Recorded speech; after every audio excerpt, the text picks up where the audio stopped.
kasus pengangguran di Kabupaten Syirang masih sangat tinggi. Tercatat berdasarkan data dari Badan Pusat Statistik atau BPS, pengangguran terbuka di Kabupaten Syirang masih di angka 10,61%. Bupati Syirang Ratu Tatu Hasanah mengatakan, pelaksanaan job fair merupakan salah satu upaya yang dapat ditempuh untuk menurunkan angka pengangguran di Kabupaten Syirang.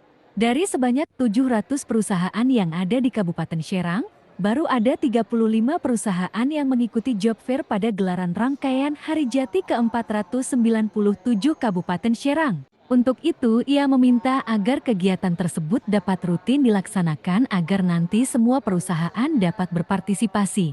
Tatu mengatakan, jika angka pengangguran di Kabupaten Syirang masih sangat tinggi, yakni mencapai 10,61%. Untuk itu perlu adanya peran aktif dari perusahaan agar penurunan angka pengangguran dapat terjadi. Selain membidik lapangan kerja di wilayah Kabupaten Syirang, Tatu memproyeksikan para pencari kerja di Kabupaten Syirang agar dapat bekerja di luar negeri. Hal ini dikarenakan banyaknya peluang-peluang yang terbuka di luar negeri.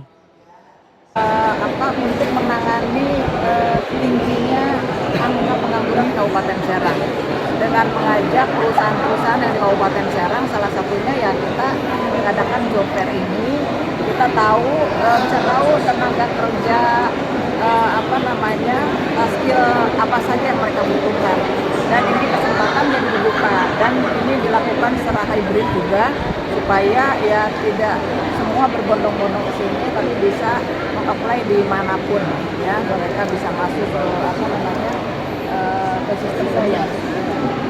Yang terlibat ini baru 32 perusahaan. Saya meminta ke Bukadis bisa dibuka misalnya setahun bisa 2 kali, bergantian perusahaannya, tidak setahun sekali, karena kita kan punya 700-an lebih perusahaan yang di Kabupaten Syirang, supaya peluangnya lebih besar lagi.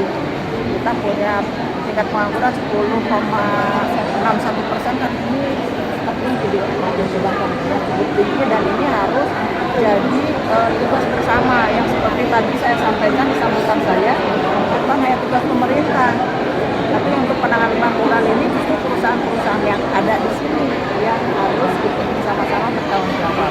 Kemudian juga setelah kita tahu skill apa yang dibutuhkan industri ini, Pemda Syirang untuk kerja tenaga kerja dengan dinas pendidikan ini mengawal sejak dari perguruan tinggi.